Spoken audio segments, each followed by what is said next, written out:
Survivor Great American Ballpark Edition. I'm Jeff. And I'm Tom. I'm Kim.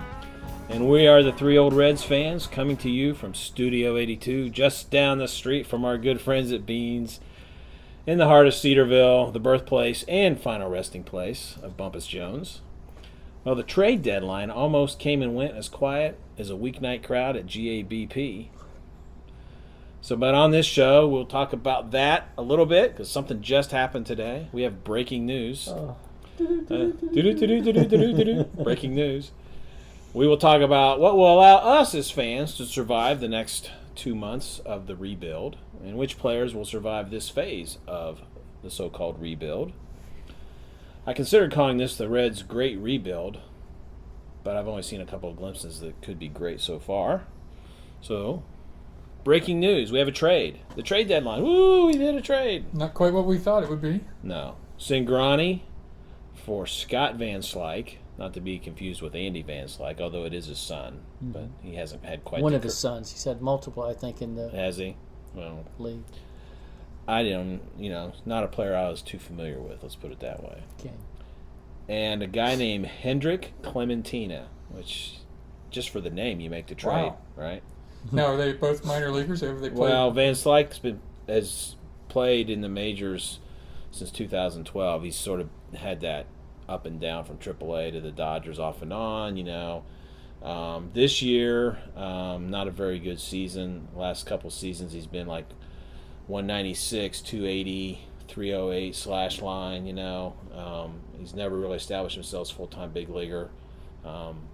Since 2012, he's had 760 at-bats in the major leagues, 242 batting average, 326 on base, 417 slugging. Nothing special. Roster filler, salary dump, even out the salaries of the trade type of thing, possibly. I don't think we want him taking Winker at bats, if Winker ever gets any at bats. And then Clementina is the other guy. He looks much more interesting. He's a catcher. Just turned 20 in June. He's hitting 374, 39, 554 in 24 games in the Pioneer League. So he's very young. He's young. Yeah, he's been in the Dodgers. He's from Curacao, so he would have been an international signing for the Dodgers when he was a teenager. Signed with the Dodgers in 2013. So that's the thing. And Cingrani gets a chance to go pitch for a contender. Well, more than a contender. They're going to win the division, obviously, the favorite. So good for him. He gets a chance for that. 6 years with the Reds. Been a pretty average pitcher at best. Underwhelmed. Yes. It reminded me a little bit of Sid Fernandez when he first came up because of that deceptive release point. Yeah. Lefty. And a really good movement, and actually performed very well his rookie year, especially in the beginning of the year. He did, you're right.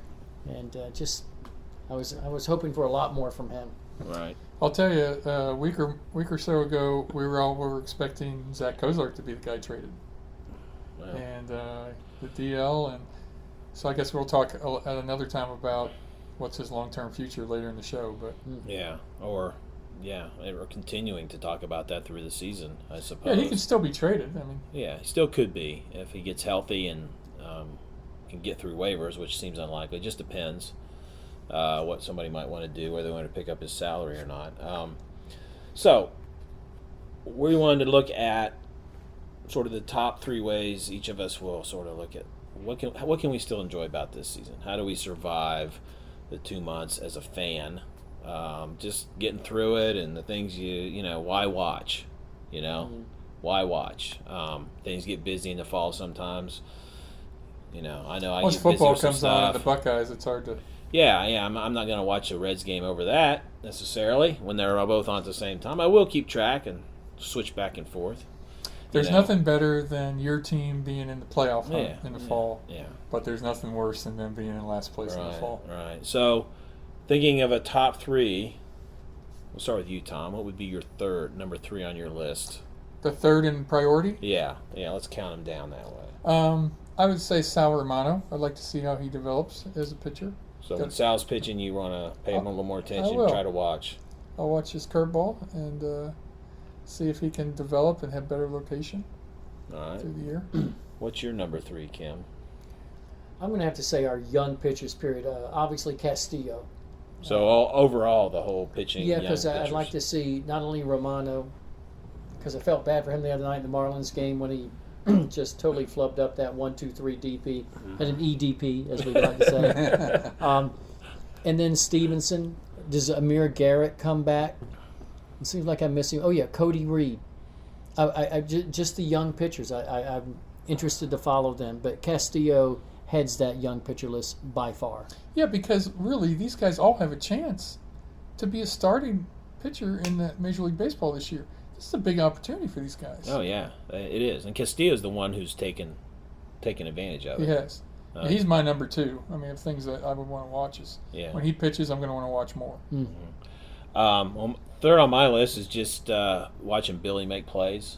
Good catches in the outfield, running the bases, stealing bases. I don't know if how long is Billy with the Reds? I don't know. He's a guy who could go in for the right thing, or the Reds could give up on him, or maybe he never really pans out as a consistent player and sort of drifts away from us here in a year or two. But while he's here, there's certain things he does that are really exciting, and so I enjoy watching that. Is when he's on, you want to watch. I want to really watch Billy too. He's one of my top things. Yeah. So, and what I was thinking about this when the Reds were so great in the '70s. Who's their center fielder? Cesar Geronimo. Yeah. I mean, is he a similar player to Billy Hamilton? I mean, as far as batting average and outfield, Billy's a better outfielder by far. Billy steals bases. Cesar was a good outfielder. He had a great arm. He's a Gold Glove. Yeah, Golden Glove. Batted .307 one year. Yeah, I don't know what his 8-hole. I don't know what his career was, but I guess what I'm saying is, you always say be strong up the middle defensively. I mean, maybe Billy's a guy to stick out there in center field. We're asking too much of him.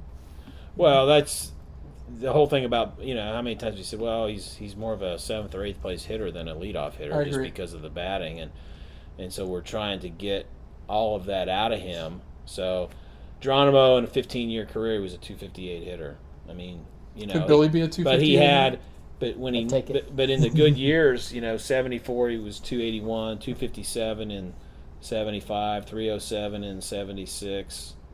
321 in 77. Oh no, I'm sorry, that's his OBP. Back to 266. So, he was always going to be a guy who was always going to bat down in the order. Not a power guy. On base, decent. As I'm scanning down his numbers, decent on base guy. But not a power guy. If we could find a second baseman that could hit leadoff and put him down that 8-hole. That'd be pretty nice. Right. Well, it would, and I've said that before too. Moving down. It's like I said when we were talking about trades last week. Find a leadoff guy out there somewhere. It doesn't matter what he plays. Second, short, center field. Find him, get him in here, and then Billy can bat wherever. There's not many of them. Everybody wants a good leadoff. There's not many, and there's been some unconventional leadoff things going on. Charlie Blackmon for the Rockies. Yeah, Kyle Schwarber. Yeah. I mean, it's just so first baseman as well. People are thinking outside the box a little bit on leadoff guys now. That's mad. Interesting. But you've heard me say before, your best 3 hitters should hit 1, 2, and 3 because they're going to get an extra at bat. Yeah. Well, I think you got something there. So what's your number 2, Tom? Mine was Kim mentioned Castillo. So that's your 2. So what about you? Mine would be Billy, and because I want to see him, Tony Gwynn used to say the 5.5 hole. I want to see him develop. I just, I text you guys and he pops up, $500 fine. Did you hear they were talking about Ozzie Smith in the beginning, he and Whitey Herzog, and when Ozzie did not do what he's supposed to do at the plate, he got fined. Now, it was very small, but when he did what he's supposed to do, Herzog owed him money. And then Ozzie ended up getting way ahead. Herzog owed him a whole bunch of money.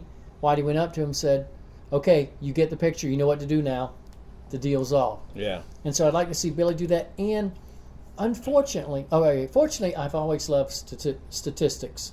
I know you do, looking at Jeff. But unfortunately, we really focus on statistics when your team's doing bad.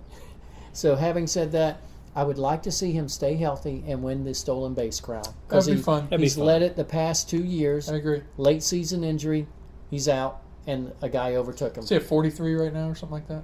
43 or 44. Yeah, he's up by like 20. No. D. Gordon's got like 38, 39. Really? Maybe. Yes. I thought he was up by a lot. Thankfully, Tucker Barnhart threw him out twice the other night. Yeah, about the only good thing we did in that game. Yep.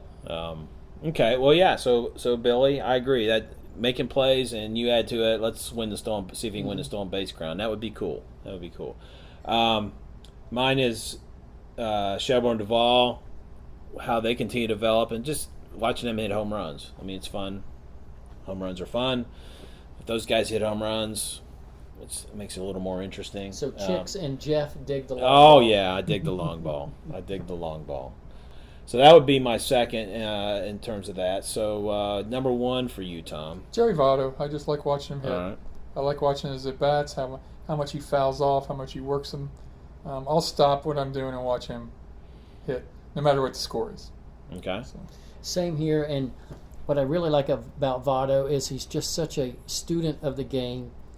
And how many times have you seen him take 2 strikes right away, at least for me, and then I think, okay, he's got you right where he wants you. Because now it's going to be tough to strike him out. And I enjoy it, too, when there's a pitch that's real close and the umpire calls it a ball, and you see the opposing pitcher does not generally get all flustered, may do a little shaking of the head, maybe turn the head one way. But I think it's a respect for Votto. People just truly respect that. Kind of like Greg Maddux had on the other end, right? Yeah. Greg Maddux got the corner. But I'm like you. When Votto's hitting, I just want to see him hit, and then I almost want to cry inside when he grounds out or something like that. With the bases loaded the other night. I resisted on sending you a text. He hit that one very hard. Yeah, hit the ball hard. Right at the second baseman. That's Jeff. I want results. You did that with me. You say, Shebs, he hit it hard at least. Yeah. Jeff rolls his eyes. Well, my number one thing, I assume you meant your number one was watching Votto as well. Yes, sir. My number one thing that I want to really pay attention to is watching Castillo and Homer pitch. Because Homer? Because I think I like to watch Homer pitch. I mean, he's a competitor out there. He's been going 96, 97 miles an hour in the 6th inning. I've always liked to watch him pitch. I know he hasn't fulfilled all of our dreams. Okay, 2 no-hitters. The guy has great stuff at times, and so can he establish some consistency and make us feel like going into next year we got?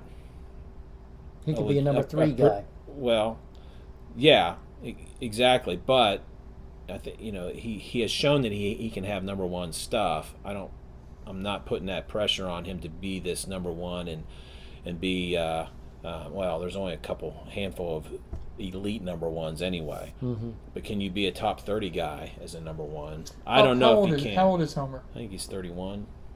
Sounds about right. So theoretically, he's in his prime. Yeah, he's right there. So he could have the next 2 years could be really, really good. And Castillo, are we going to have? Is that a 1-2 thing? DeSclafani, yeah, there's interest there too, but not. I've seen Homer pitch more. I've probably actually, with as much as Castillo's pitched lately, probably you feel like you've watched him pitch more than you've ever watched DeSclafani because it's been so recent. We haven't seen DeSclafani for so long. Although we will see him Thursday night because we're going down to the Dragons game and scouting. We're not going to Cincinnati, are we, Jeff? No, we're going to the Dayton Dragons. Okay. Which I'm very disappointed. Yeah, Tom, we were texting, and Tom thought we were going to the Reds game. We're like, no, we got tickets to the Dragons game. It's closer. You'll get home earlier. Okay. You won't have to stay up as late. I mean, you're an old man. You won't lose. You'll get all your beauty sleep. And you'll be fine. I don't want to sit in the grass though. I itch out there. Just so you know. No, apparently, Kim got the tickets for us, so apparently they're seats, not grass. We're just thankful to be able to go. Exactly. So we'll scout him out and. Hopefully we tweet from there. We'll tweet, and hopefully we're not the jinx to end Jose's series hitting streak. That would be bad. Let's hope that he has established a new record before Thursday night. Yeah. Well, I had a few honorable mentions on this list, and I have Votto on there as in terms of will he, looking what he's going to finish for a batting average. I just find that interesting for him. His career average is 312. His career high is 337. I don't know that he'll get to 337, but he can certainly hit above his career average. And he's finished 3 times with an OPS over 1,000, and he's right at that. Every opportunity to do that again. So 20 homers, I think, is an interesting number to watch as well. That's a good one. We got 3 guys already: Votto, Duvall, and Schebler. Jeanette's at 18. Yeah. Suarez is at 16. If Kozar would have stayed healthy, he's at 12. If he hadn't been hurt, he'd probably have 1 or 2 more, and he'd have a chance to get to that. But it certainly, We're gonna have 5 guys. yeah, definitely could. It'd be like a burger place, 5 guys, homers and RBIs or something. We could change anyway. And French fries. And French fries. Instead of RBIs. Yeah. Burgers are in French fries. And then Romano pitching, which I think you guys mentioned that, seeing all the young pitchers. So interested to see him too. How about Zach Kozar? Let's see how he finishes the season out. Well, Let's hope he's only out 10 days here. And yeah, I'm interested in that too. I mean, it'd be great to see him finish batting 300 plus and, finishing strong. If I'm allowed an honorable mention, it'd be You may have an honorable the mention. catcher position. Yes. Barnhart has just amazed me how well he's played. I just love him being a student of the game as well. Works with the pitchers. If you read the comments after yesterday's game, there was a critical point in an at-bat, and he called for a slider that Castillo's only learned this week. And he said, I figured he'd throw it because he doesn't know any better. And sure enough, he threw it for a strike. And then Mesoraco, because I figured if Devin can get through this year relatively healthy, and so far he has been just that, relatively healthy, 10-day DL stint. I figure next June he should be back to where he's going to be. Well, yeah, we can hope so. I mean, I think Barnhart's great behind the plate, but we need a better. I mean, in a full-time situation, I think we need a better hitter. I mean, what's he batting? 258, something like 260? that. from a catcher's position, though, 250, Yeah. 260. Well, What do you want, Mike Piazza here? yeah. Johnny Bench? Can we get better? That's what I'm all about. Ted Simmons. Okay, so a little off script here.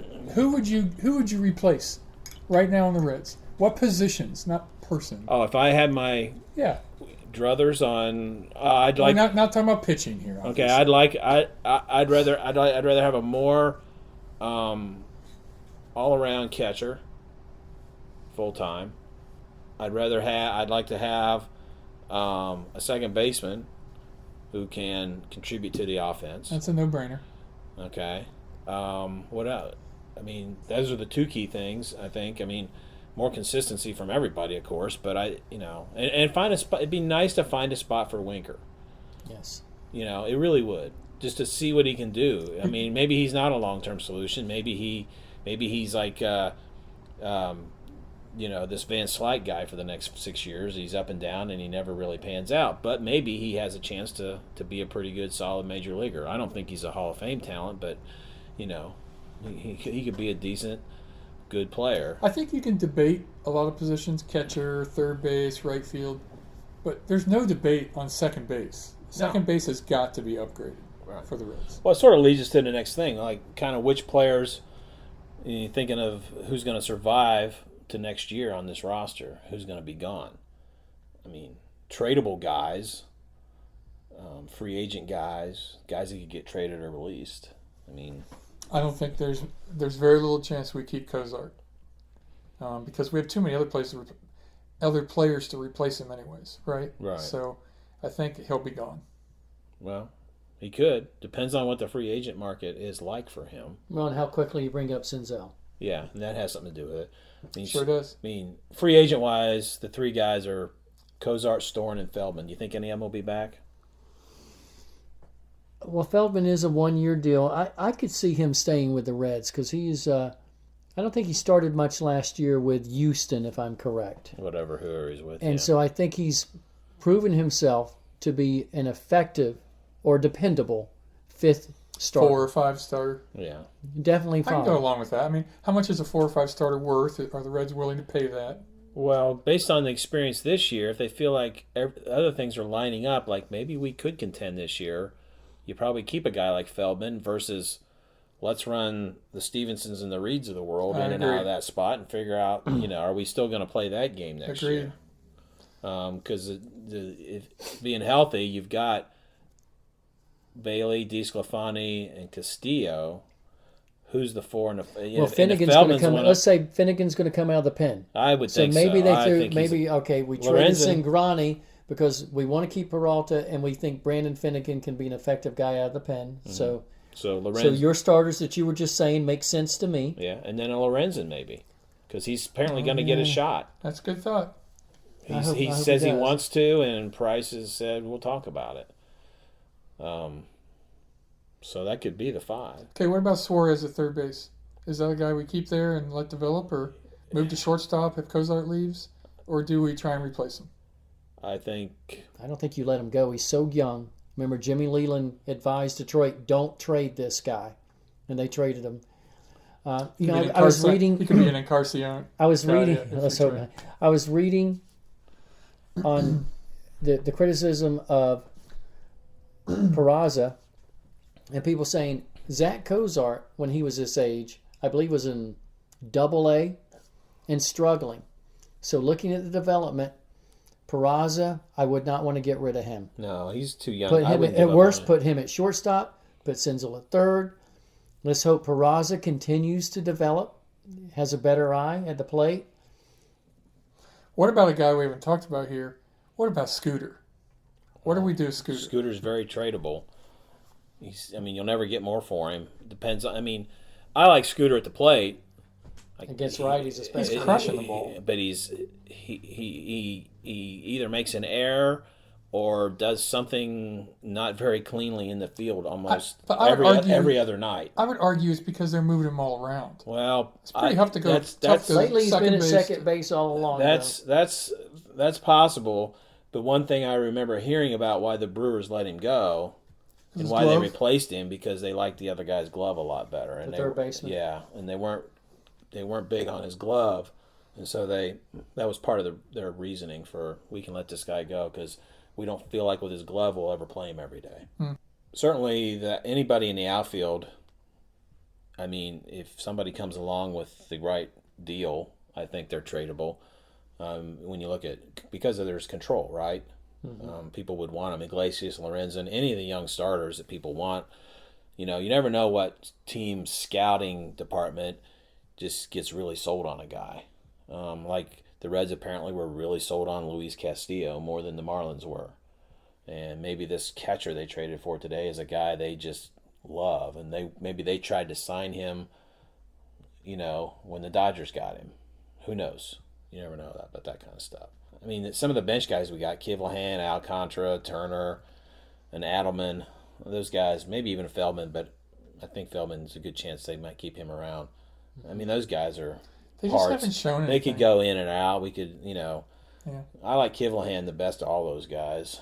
Yeah, he's got 6 homers. Yeah, Very limited at bats. He's shown the most. Alcantara's, somebody was like, well, why is Alcantara up there? Why not Winker? Well, Alcantara can play a lot of positions, and that's what you need with bench guys. And if you're going to put him on the bench, you want Winker to keep getting at bats. Yeah. They don't He's got a tremendous upside compared to Alcantara. Yeah. So it's hard to say, but there's a whole lot of guys that may or may not survive, and we'll have plenty to talk about in the offseason in terms of that. I think So there's a good chance you'll see Suarez at shortstop and Senzel at third.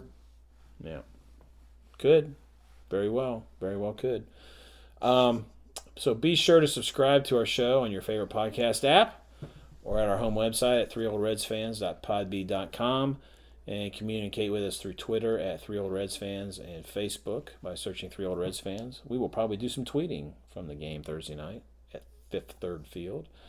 You can also go to the Podbean site, become a patron, or get there through our Twitter and Facebook pages. We want to upgrade some of our technology for doing a lot more with our show. 6 possible levels of support, beginning at $1 a month. Can you afford that, Kim? $1 a month? Yes. You can probably handle that? All right. So if you could help us out as we try to do some of that, that'd be great. So, Kim has been giddy for 2 days over this next segment, our throwback player. So, All right. And bring it. as I say this, I said that Jeff would probably get it, take a little bit of thinking. I don't think Tom would, because Tom's the youthful one of us. Thank you very much. You're very welcome. It's true. All right, this player made his major league debut, and I remember his baseball card. It was I heard y'all talking last week when I was in South Carolina. Kakalaki. And I think you mentioned that the old baseball cards, you like the action shots the best. Yeah. He had a cool action shot. All right. Okay. Oh, you should know it. I already know. Yeah. I'm just kidding. All right, he made his major league debut for the Reds in 1971. He was a pitcher. He lost his first start, only went an inning and 2/3, and gave up 3 earned runs in that short time. He went on to start You sure it wasn't this year? 25 more times. No, because listen, he went on to make an additional 25 starts, finished with a record of 10-7 and a 3.57 ERA. This was 71 when they had the bad team that year. Yeah. Lee May had a good year. Other than that, God rest his the soul. rest of the guys didn't. 72, he went 14-8, a 3.05 ERA for the National League champion Reds. In the World Series against the Oakland A's, who did not have what player available to them? Reggie Jackson. Reggie Jackson. And who stepped up for the A's? Gene Tennis. Gene Tennis, all right. Remember that. Gene He had a Tenaci. strong World Series against the A's. He went 2-1 in 4 games, Wow. 3 in relief, a 2.57 ERA against the A's. In 73, the team that lost to who in the NLCS? No, the division series. Who'd they lose to? Pirates? Mets. The Mets. That youth. Okay, he was 13-10. Remember the big fight? Pete Rose and Bud Pete Rose Harrelson? and Bud Harrelson. Oh, that was during the playoffs. Yeah. Yep. Yeah. At Shea. In I remember that 1973, he was 13-10, a 3.23 ERA. In December, he was traded. And where did Reds send good players to? Baltimore. Like Frank Robinson. Traded him to the Orioles. That year in 74, for the Orioles, listen to this, he went 18-13. Yeah, I knew you would. With 17 complete games in 39 Wow. starts. 17 complete games. And the That'll never Orioles happen. were the American League East Division champions. 75 and 76, his numbers were down, but no more than a 4.07 ERA those 2 years. After the season in 77, he became a free agent and signed with the precursor to the Washington Nationals, the Montreal Expos. So what did he do in 78? Montreal. Montreal. He was Les Habitants. He was named to That's a the... different sport. I know. He was named to the 1978 National League All-Star team. Finished 7th in voting for the National League Cy Young Award winner. A record of 20-11, 19 complete games, 3 shutouts, 263 innings, and a 3.05 ERA. Late in his career. And then in 79, he went down. In 1980, he pitched a little bit for Montreal, and then later on pitched for Cleveland. Released by them in 82, returned to the Orioles and pitched 21 games his final season. He finished his 11th season playing career. Okay, his career totals 124 and 99, 79 complete games. Wow. I know. 15 shutouts, 2,039 innings, and a 3.81 ERA. That was his career. That's a great with career. Some bad seasons at the end. It's a good career. He was one of the more colorful players of the 1970s. We talked about the Reds back then. You had to be appropriately groomed, I was right? getting ready to ask you one question. He was but called I'll go into manager Sparky Anderson's office and told to stop corresponding with a witch who had been sending him good luck charms. He was traded Sounds like a scene to out the of Major Orioles. League. This guy was going to be my throwback player of the year, but I chose not to. But he was traded for this guy, Merv Redeman. I Remember Merv remember Redeman? Yeah, pinch hitter. And traded in large in part for his constant resistance to the Reds organization conservative grooming rules. How about And that next year, what did he do? He had a mop and a half, curly hair, and a mustache. Oh, yes, he did. In 1975, at Fenway Park, warming up in the Orioles bullpen, he responded to the Red Sox fan heckling by throwing the ball into the bleachers. There was a lawsuit, and he lost it. And then the last thing I have, basically, he was accused by none other than the Yankees manager Billy Martin in 1977 of throwing a spitball. And where did they accuse him of hiding the Vaseline? Now, Gaylord Perry hid the Vaseline where? I don't know. His belt? No. Sparky Anderson almost caught him. Hat? Nope. Behind his ear. Behind Is his that ear. right? Yeah. Behind his ear. Yeah. And Gaylord Perry talked about that. He was nervous that Sparky Anderson sent out there, and they looked everywhere. They looked just the places you said, the belt everywhere, but he had it behind his ear. Wow. Anyway, they accused him of hiding his hair. Listen to this. Which was usually somewhat greasy in appearance anyway, due to this pitcher's penchant for not showering during winning streaks. Oh. That'd be enough reason to trade him. In addition to his nickname Scuzz, for his liberal grooming habits, he was also called Crazy Eyes and known to wear turquoise contact lens. Sounds like a little bit like Bill Wow. Spaceman Lee. doesn't it? Yeah. Anyway, that's our throwback player of the year. Very Now, colorful. did I not say that our friend Jeff would likely get it? And Tom's sitting there having I no have clue no who it idea. is. But if and when we say the name, if it's not today, Oh, Tom's no, going to we're gonna say it. Tom's going to say, It's not "Oh the trivia yeah," question. and he was a lefty pitcher. And I wish the Reds wouldn't have traded him Yeah. with the numbers he had with the Reds, and then they only got better because they traded him after the 73 season or That's what after you the said. 73 season. That's what you said. 74, 75, 76 with that team. Yeah. Ross Grimsley. Ross Ross Grimsley. Grimsley. I remember that name. Now, I didn't know what- he was a Red. What clinched it for the master scrivener here, Jeff, and Jeff reacted is when I said who they traded him to. Yeah, when he went to the Baltimore. Orioles, that's when I knew. I'm like, okay. I remember him with the Expos. Trying to think. Yeah. I do. I Yeah, remember with yeah. the Expos. That was And he up was there. 20 and 11. Yeah, he was a good pitcher. Very good. He was a good pitcher. That's a good one, Kim. Very Yeah, good. very good. So Okay, it's all I downhill like from that. here. I like that. I like that one. Okay. A little more looking back in time. A couple of baseball card recollections here. I've got two 1976 cards. First one is a guy, Bill Stein, who was a third baseman for the White Sox. Yeah, You I remember remember him. that Oh, yeah. guy? So on the back of this card, it says Johnny Bench's sixth Grand Slammer of his career, 5/7, 1975, tied a Cincinnati club record. All right, so whose record did he tie? Was the obvious question off of reading that, Ernie Lombardi. and it's really hard to find this stuff. Like when you look up stat grids and stuff on web pages, there's just home runs. There's no like column for Grand Slams. So I finally found a list of Grand Slam leaders, but then I don't even remember where I found it. I dug and I dug and I dug, and I finally found it. And I'll get to that in a minute, whose record he broke. He also, do you remember how many he hit for his career? 11 or 12? 11. And he had 10 as a catcher, which was the record for most by a catcher. Now, I also found a mistake on Topps made a mistake. Wow. Okay, I'm here to correct. This is a valuable card now. 1976. How many years ago was that? Well, that would be 41. It's a 41-year-old mistake I'm going to correct right now. Okay? I discovered that he hit a home run. He hit a grand slam on May 7th, but it was only number 5 of his career.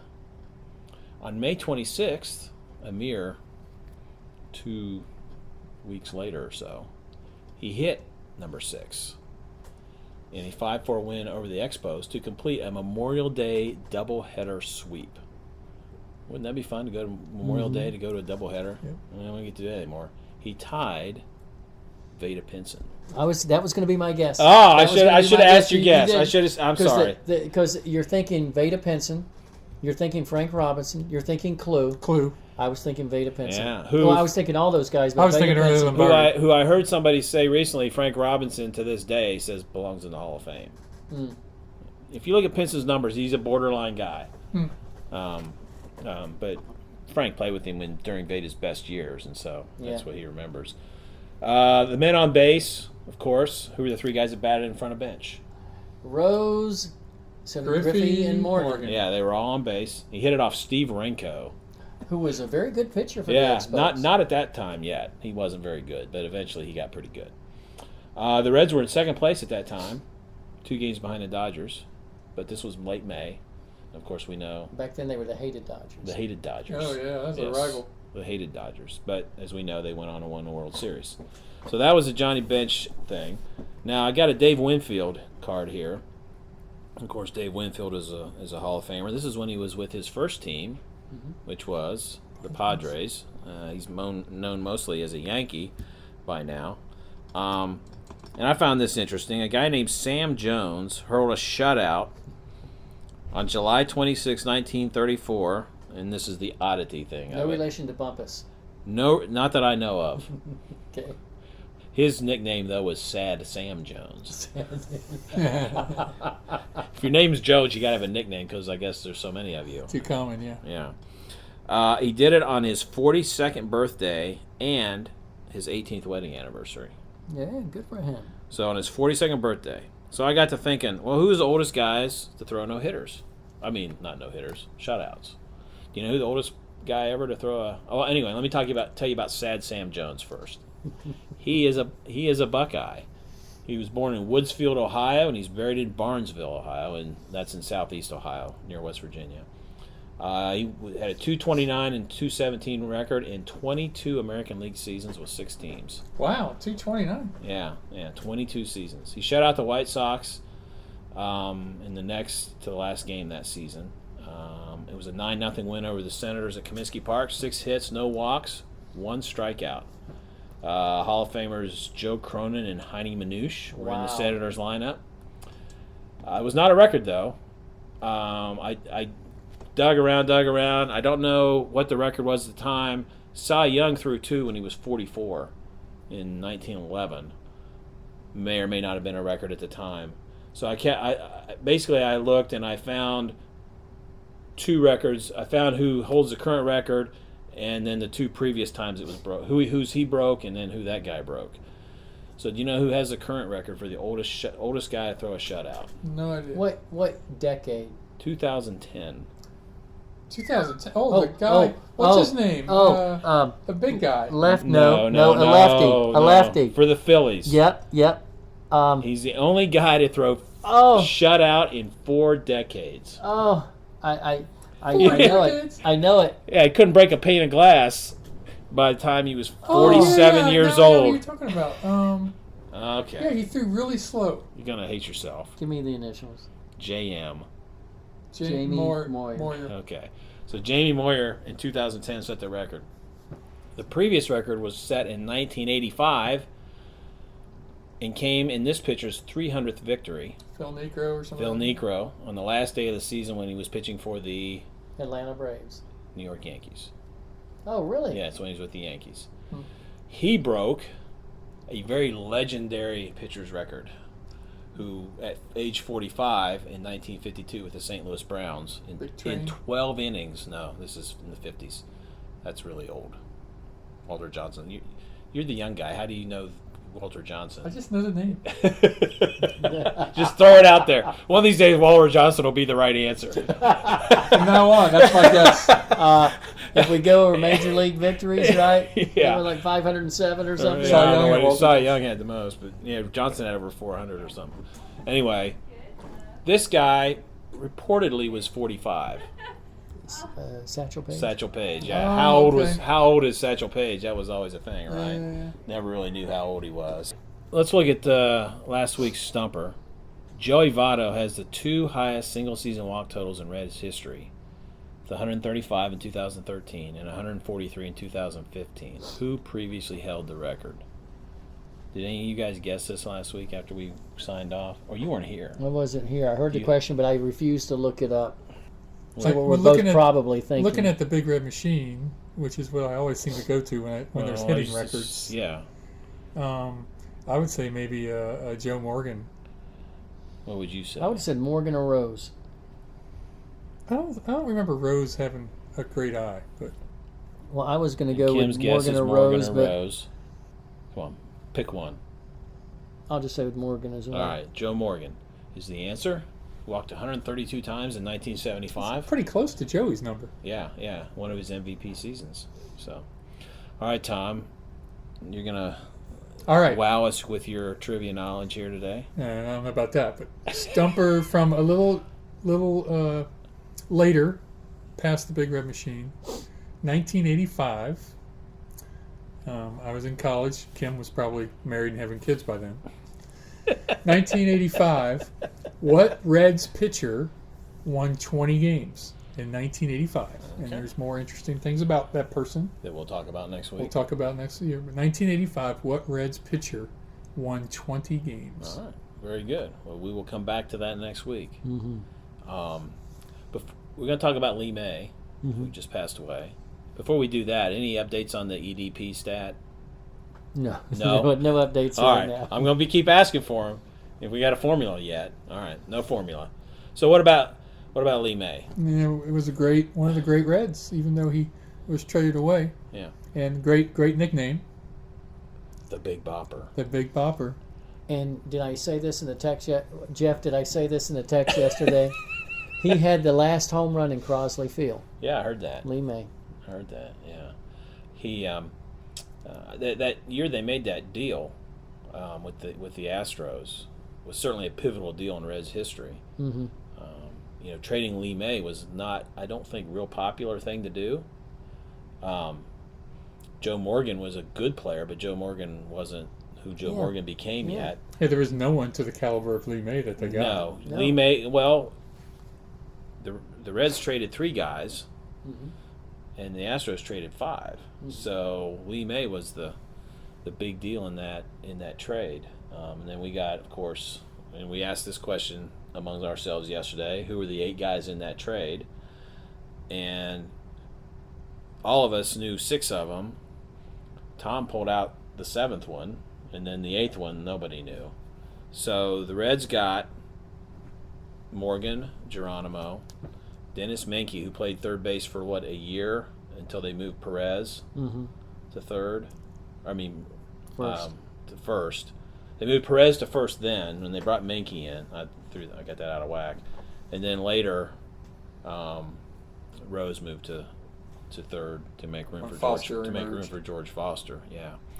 And then we got Jack Billingham, who was a very key guy in that trade, and Ed Armbrister, who was the one guy you and I, Kim, we didn't think of that, and Tom pulled that one out of the air somewhere.